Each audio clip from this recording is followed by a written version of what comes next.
Hello, everybody. Welcome to the Naked Monkey Podcast. I am Rue. With me, as always, Caleb Hello. and Christopher. What's up? Well, one time I was standing in my front yard. I was like 9 or 10 with my stepsister, and this car full of like seniors that had just graduated come by, and they were like whole truck bed just full of them, you know. And we're both standing in the same place essentially, maybe like 8 feet apart. And one of them just throws this water balloon at my stepsister, leaves me alone, hits my stepsister just all over. And then immediately I smell something. I'm like, what the fuck? And it wasn't water, it was pee. And they hit her with this pee balloon. Nah. All over her. Like she laughed like at first, but then when she realized it was pee, she was like, what the fuck? Just horrified. Yeah. Right. Yeah. That's when you go like, you start shaking and like just don't even know what to do with yourself, right? I think that's when you develop superpowers of super speed and you beat everyone to death in that truck. Like you catch up and you just beat them. That's her awakening moment. Right. Yeah. I mean, part of me wonders, like, is it worse if it's cold or warm at that point? I don't know which It's one. worse if it's cold. Right, because you know it's been chilling. Right. And why? Like, it could have been me. It was like a 50-50 shot. And they were just like, he seems all right. And I'm fine with that in the long run. So what I want to, like, it's in a way impressive to fill up water balloons with stuff like that because, like, water balloons can be a pain in the ass. Those things are tight. Right? Right. So, like, to be able to get something not out of a hose onto it in a fucked up way is an accomplishment. I feel like funnels, but like a funnel is not going to fill it up like much, right? Because it's not pressurized. Damn it! I've never really thought about the logistics of this. I don't know. I was surprised about how much, again, with the whole 2-liter bottle I filled. Like you're surprised how much comes out, I think, and how much goes right back in if you're not paying attention. Oh my god! Could you imagine trying to pee into like a pressurized thing? And once you're done peeing, like the pressure relieves out of your dick and it just shoots back into you. That's what I was going to say. Like, would it even like the moment that your urethra opens, I feel like it would just be forced into you. Like opening like the submarine door. And that's fucked up too, because like one goes to the bladder, one doesn't. Oh yeah. You'd have all kinds of weird shit going on in your bod. This is now like my worst nightmare type shit. Well, you're in luck because this is extreme urine luck. This is very easily avoidable. Right. So far, nobody died that way, but it's possible. Somebody out there is afraid of water. Deathly terrified. So I feel like you got a decent fear. Yeah. All right. I mean, thanks for comforting me through that. I appreciate it. Do you guys not have a fear of water? I don't like deep ocean shit. It freaks me out. Yeah. It freaks me out a feel little like bit. There's really so much to yet be discovered down there. Yeah, for sure. And somebody else can do it. Right. Like, yeah. There's a curiosity to it that I like. It's the most fascinating subject in the world to me, but I don't think I could go onto a boat just out. Like if I couldn't see the fucking shore, I'm like, nope. Yeah, dude, it's definitely fascinating, but like the abyss of just mystery beneath me, fuck that. Is exactly what we were talking about at work the other day when we were driving, Drew. About just the human capacity to just throw enough people at it till we figure it out. Dude, yeah, it's kind of amazing. Like people are just like dying constantly, and we're just like, just keep it going.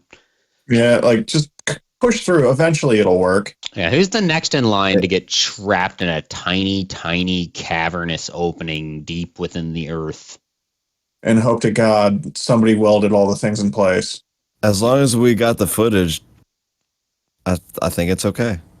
Yeah, that'll outlive you.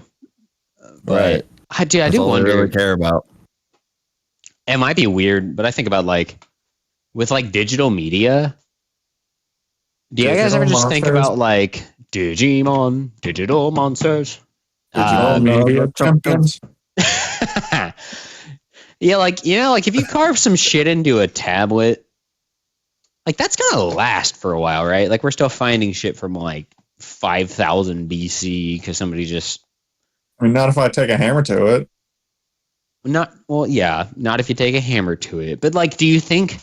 I guess my point is, do you think in like another, even like 1,000 years, 5,000 years, you think somebody's gonna find your hard drive and be able to make anything meaningful from that? I don't think so. Yeah, Right. that's kind of scary. What context would it even have in that world? You know what I mean?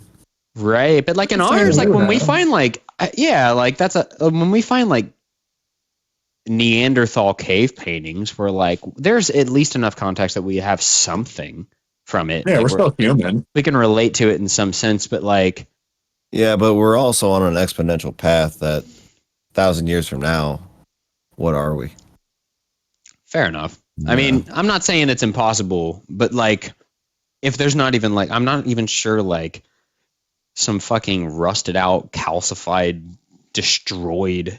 A flash drive, digital information can't even like. I'm not even sure if it can last that long. Would they even have the?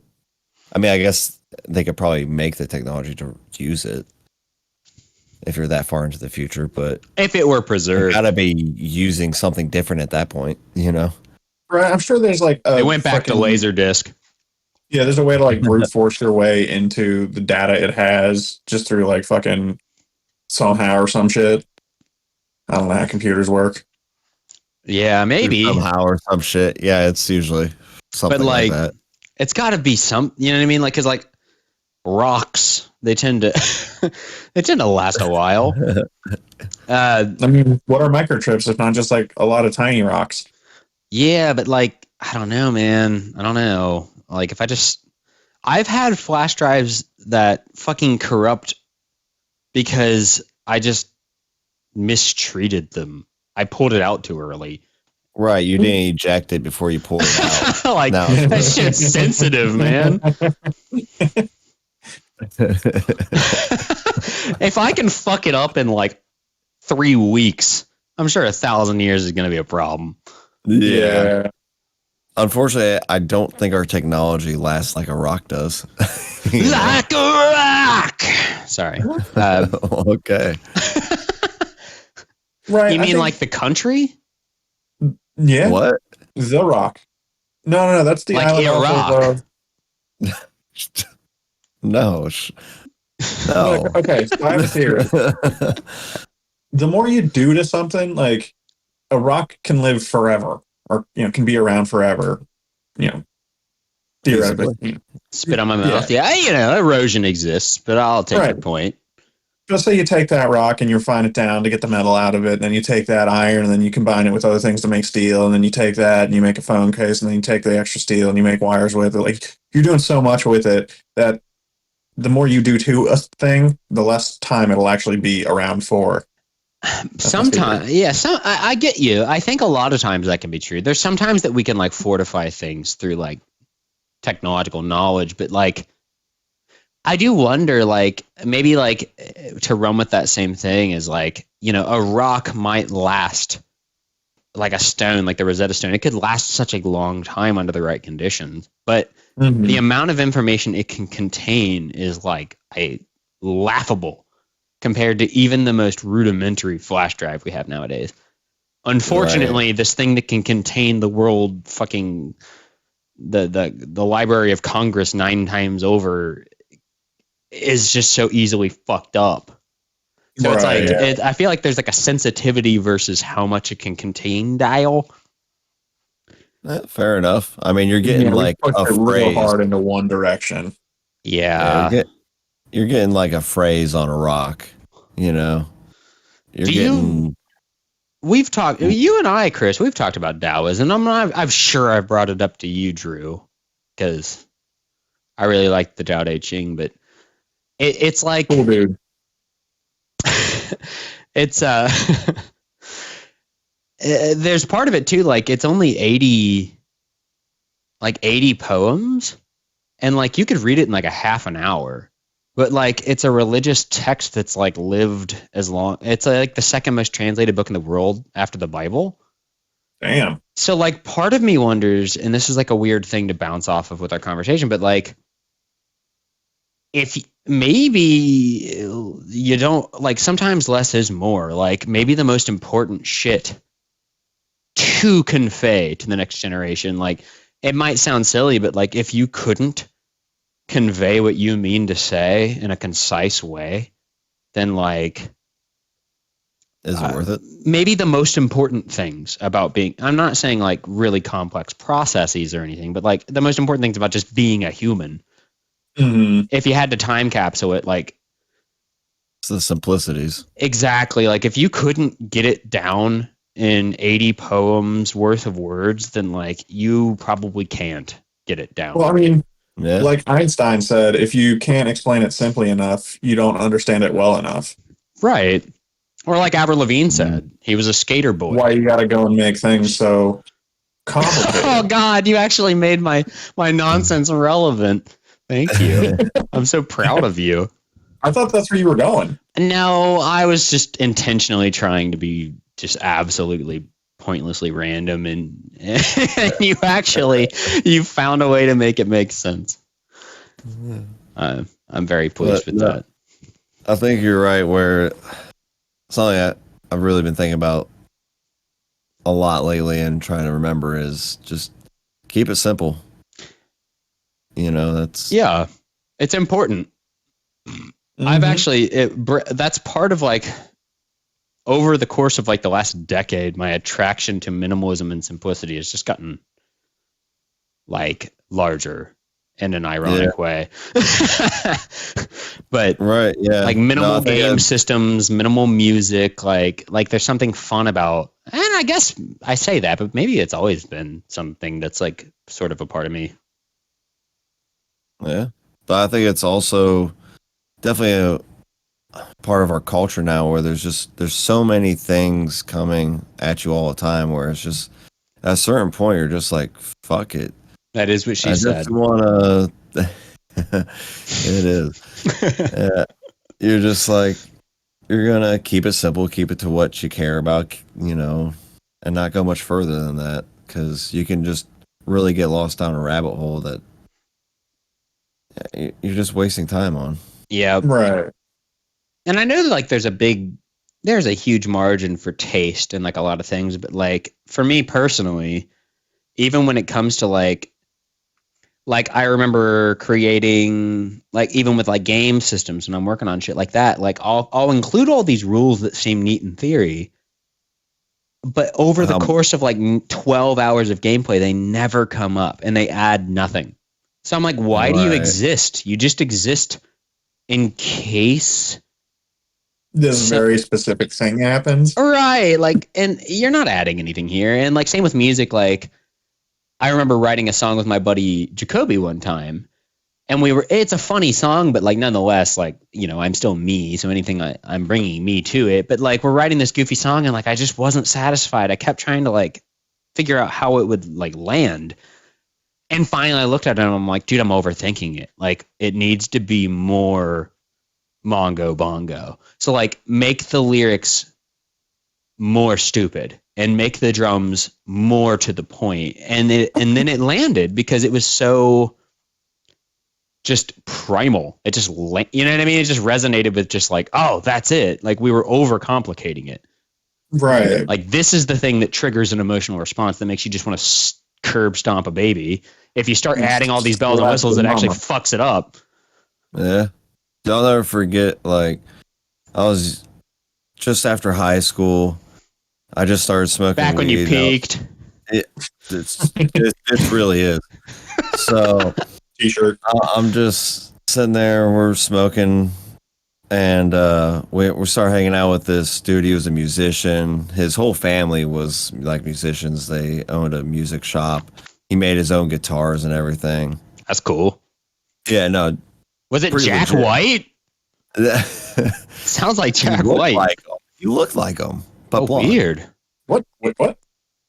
But anyway, so we go over to his house, and they have this little studio in their basement that and him and his friend, like we're just having a few beers, smoking, and they go down. His friend goes into one room to play these congos, just a 2-drum congo. Right. And he's on his guitar singing, and they just create this song out of nowhere, just on the spot.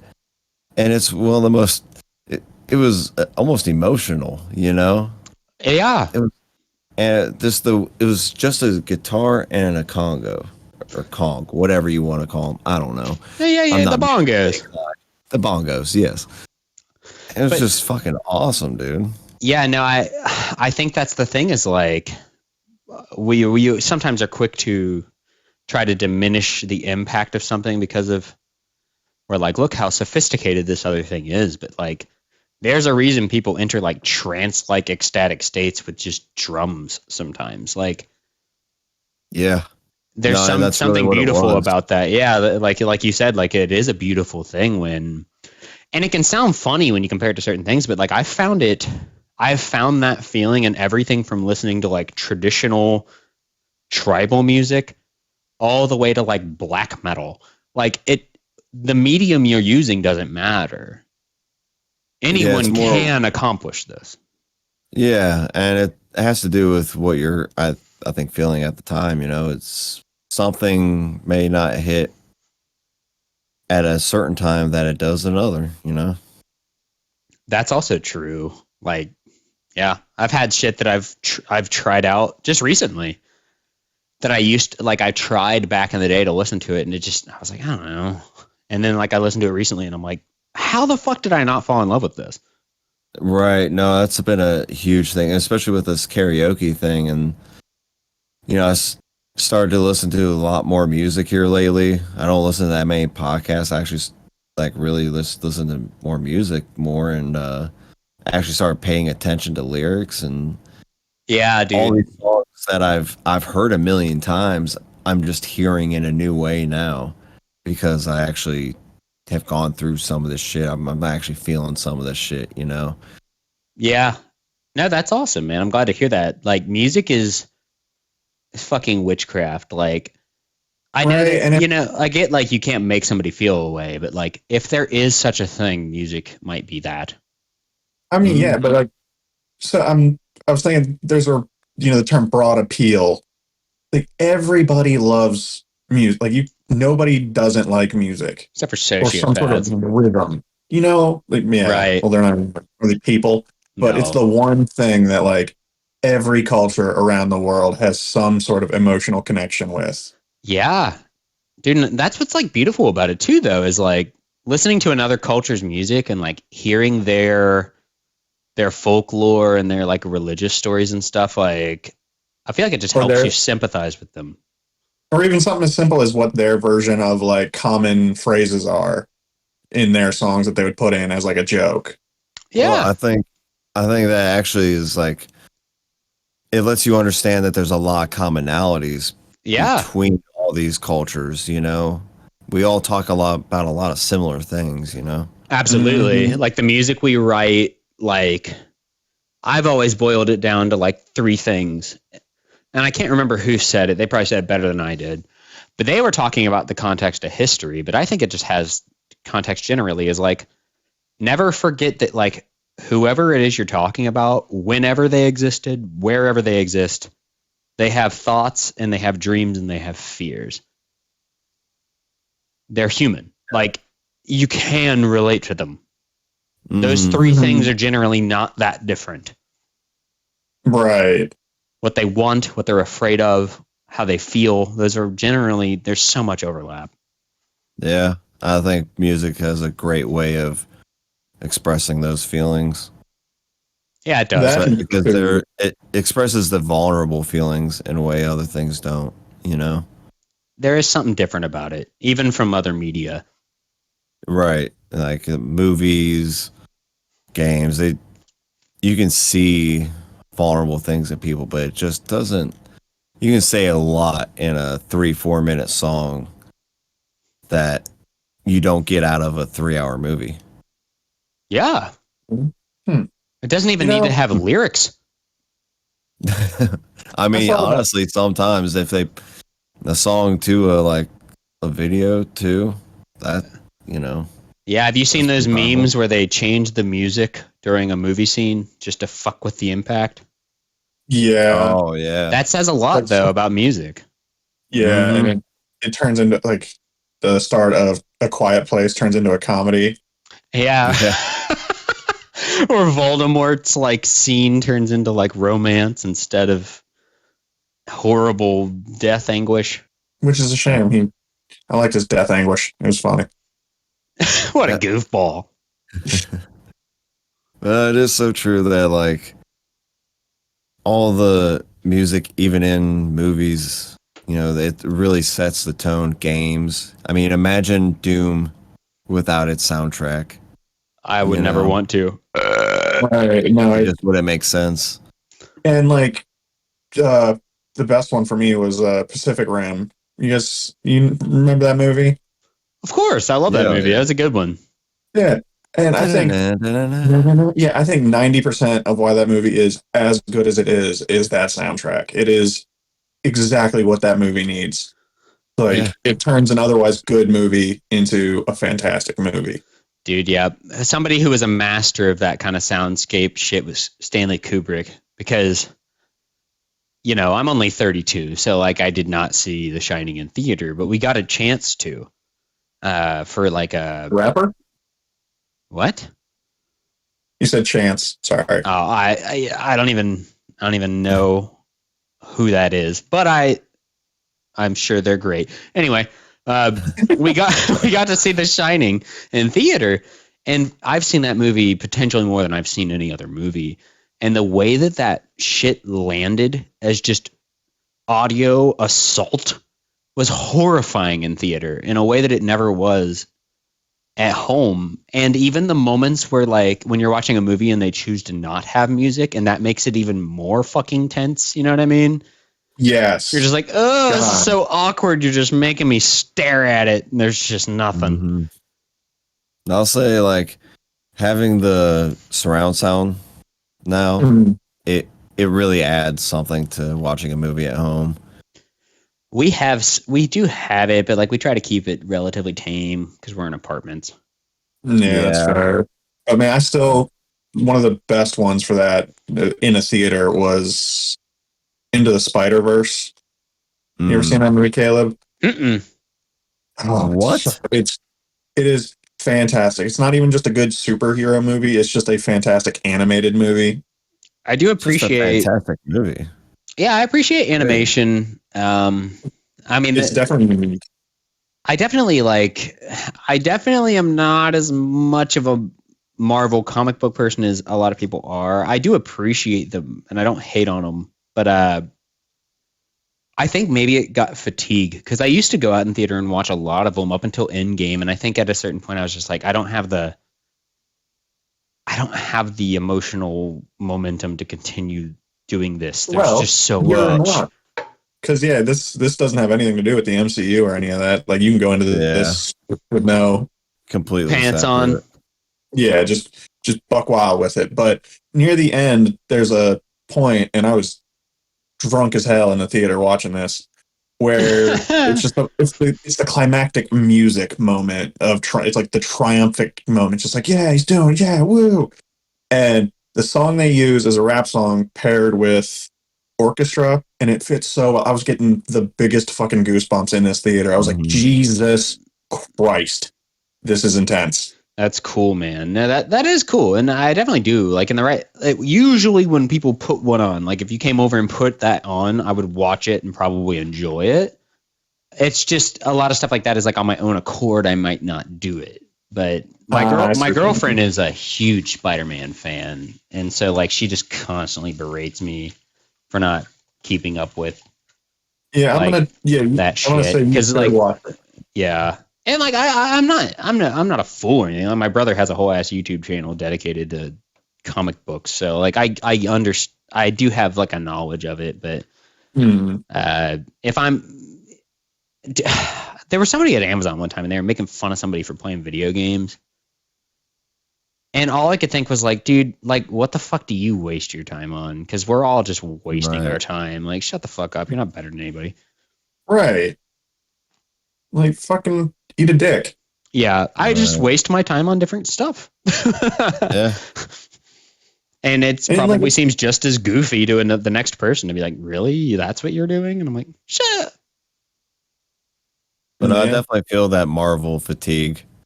It's again after Endgame, like you said, I'm just kind of over it. I think we watched Multiverse of Madness and the Spider-Man that came after, but I was especially after Multiverse. I'm cool.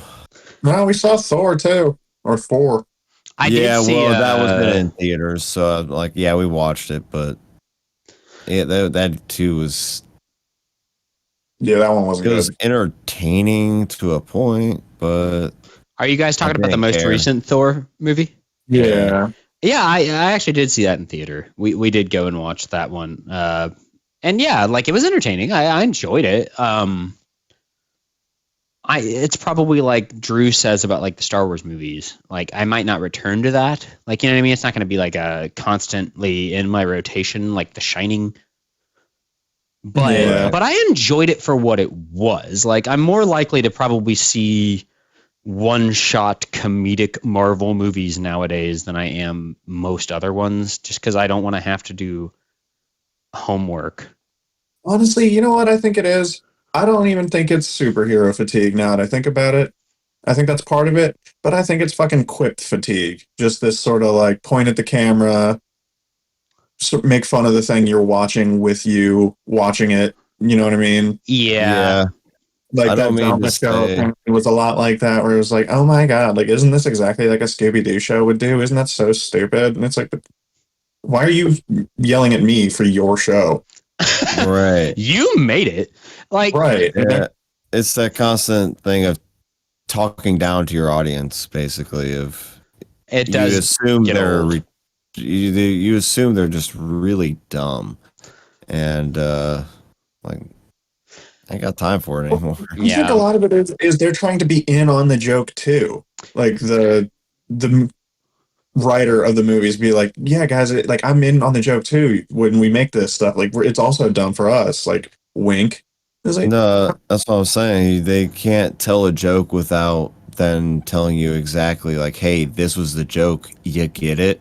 mm, that was sort of my joke about calling ourselves a comedic podcast in the first place. Is that that's the excuse? Is like if you're like, oh no, I'm in on the joke. So like if you don't think it's clever or good, that's because it was supposed to be that way. yeah, okay, I see what you. Yeah, that's And a good like way to you're put it. like, you know, and I think I've talked about that a long time ago with you guys. Like for being somebody who appreciates comedy as much as I do, like there is a way to avoid sincerity to such a degree that like your art starts to suffer because you're Hmm. really just not even being yourself. Like it's like you're afraid to be yourself, so you're like lacquering it with insincerity so you can always try to avoid being called out.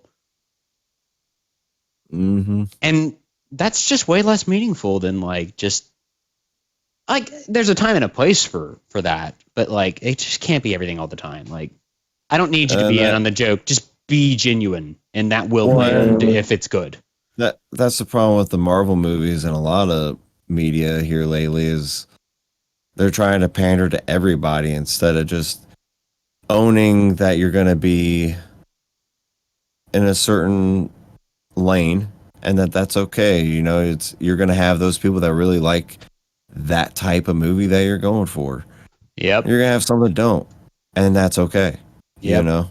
It's like that old adage where they're like a friend to everyone is a friend to no one. Because like Hmm. you don't really have any loyalties or convictions. You want to be liked. Yeah, you'll do Yeah. anything that enough people say good without, and you'll change it again in 2 seconds. Right. And that can be I mean, I'm sure it's just as it's probably more exhausting for the people that feel like they have to keep doing that dance. That probably sucks ass. Mm-hmm. Uh whereas like, you know, I'm only just getting to a point where I'm starting to balance out my just complete lack of giving a shit about things. Because that can also be bad. Hmm. Yeah. Yeah. I But man, hear I tell that. you what, if you want to talk about a movie that was very sincere that I recently watched, it is called The Banshees of Inisherin. Have you heard about that? The Banshees of Ed No. Sheeran. Yeah, very Irish actually. Is he This movie Irish? is I don't know. He's redhead, so close enough, right? Oh, okay, Sharon seems okay. Irish. Huh? The name Sharon seems Irish. I think he's English. Close enough. He's from over there. Yeah, Same he's from island. across the pond. But it is. This movie is aggressively Irish, and then it's got Colin Farrell, who goes to his buddy one day, and his buddy just decides that I'm not friends with you anymore because all we do is chit chat, and you're boring, and I want to just make music, and so don't talk to me anymore. And his friend's like, what? You can't just be like, I'm not your friend anymore. There's like three people on this island. Like, what are you doing? And he just won't give it a rest. And he's like, okay, listen, if you keep fucking talking to me, I'm gonna cut off one of my fucking fingers. He's like, no, you won't. Like bullshit. Why But don't we cut off one of his fingers? just to be like, hey, like, because he's going through it. The character is. You can tell he's not right. What's the movie called? Banshees of Inisherin. It's on HBO. That sounds interesting. That does sound interesting. It's like 2 hours, but it's also funny in a weird way. Kind of like have you guys ever seen the movie The Comedy? That has it's got Tim and Eric in it, if you've ever watched that. But No, you told us about this. yeah, like I went to go watch it because I was like, oh, Tim and Eric, they're funny. And then like I started watching this movie and it was like way more like like insightful and sort of like making a meta commentary than I expected it to be, and was like, what the fuck? This is good. It's worth it. It's just called The Comedy, which is like it's a very satirical movie, but it's good, man. It's a good movie. It's like this aging hipster who essentially basically like the whole idea sort of ties into what we've been talking about. Like he's evaded sincerity so long that now that he's sort of becoming a relic of the past, it's like, who the fuck and what the fuck even am I, and how do I relate to anyone anymore? Like, it's a good movie. Damn. Where can Like, you see that at? It was just on Netflix. I saw I think it's Tim. Yeah, Tim on the front cover of it, and I was like, oh, these guys are goofballs. And then and I'm sure that was the bait. And then I put it on and was like, I feel empty. I don't feel good anymore. This is making me question a lot about who I am, and I'm uncomfortable. It's cool though. Good movie. Yeah. We're staring into. It looks like it's on Peacock now. He said pee and cock. Yeah, got a twofer. It's like that one lake. You know the one. Do I? Titicaca. Damn it. We have devolved into children. Yeah. No, that's I always. It's not devolved. It's just sometimes We I'm better. derailed a little. I'm better sometimes at pretending that I'm not immature. But if you say titty caca, I don't give a shit if I'm with my boss. I'm laughing at that. Most of the bosses I've had would also laugh at that. That's true. Probably for me too. So, Unless their boss was there. When the day I turned 21, Back I when had you that peaked. thought. Definitely, this was a pretty fucking peak day because I still remember it. And I'm working in a lumber yard, and somebody drives by and asks about caulk. You know. Yeah. And I start kind of chuckling to myself, and I'm like, man, am I getting too old for this? And this 40-year-old right next to me also starts chuckling at it. And I'm like, nope, never have to grow up. You never have to. Yeah. It was so perfectly timed. It was like God himself came down to be like, Yeah, It's all you're right. still gonna laugh. Just puts his Talk hand on is your funny. shoulder. Listen, Mhm. dude, that's hilarious. Let's be real. Y'all called it that. You could have called it anything. Right. One time I accidentally taught a kid what the actual ground on the road is called, and this kid lost his mind when he found out it was called asphalt. Yeah, that's the joy you never want to let go of. Oh yeah, no, I was working at Marco's, the pizza place, one time, and like we had these little ripple boards that you would pull the pizzas out from the oven and put them on it. It's like you could cut them and then just lift the whole. I mean, you guys have bought pizza, you know, the little cardboard piece in the bottom of the box, right? Oh yeah, Yeah. yeah. The It's little that. But if you pull a pizza out, like we'd pull one out and we'd cut it, and then we'd look at the ticket and be like, "Oh, it's well done." So I'd be like, "Oh, fuck." So I would take the whole thing and put it back into the oven. So I shoved like the cardboard and all like halfway through the oven. And this kid on the cut table was with me. He's like, he's gotta be like 15 or 16. And he's like, "What the fuck you doing?" And I'm like, "No, it's cool, man. It's flame retardant." And he just lost it. That was the funniest thing he had ever fucking heard. He's oh like, my god, What? yeah, and just me saying flame retardant, I guess, was just the best thing he'd ever heard in his life. Really got his goat, huh? Yeah. okay, so that reminds me, almost the exact same scenario. There? Okay, the Ninja Turtles 2, the second movie, The Secret of the Ooze. You remember Right. that movie? Yeah, I've not watched it as much as the first one. Yeah. Well, there's one line that I will always remember. They give these like monsters something to eat to transform them back into regular animals, but they keep burping. And they're like, "Doctor, why isn't it working?" They're like, "He keeps burping. All the CO2 that they're releasing must be retarding the reaction." I was maybe like 10 or 11, and I was like, "What did he say?" I'm sorry, Yeah. what? It's I it's lost my it's so mind. close to being a word you can't say that the child and use like it But is. I mean, isn't Meet the Parents the entire joke That of is that the movie whole franchise? fucking entire franchise banks Is on the that. fact that it is Yeah. super funny to have the name Gay Fokker. Yeah. Dude, yeah. Yeah. I mean that I can't tell if that's points for or against that movie, but I'm leaning toward against. I'd say for first one holds up. It's actually a pretty good movie. I haven't seen it in a long time, but I remember it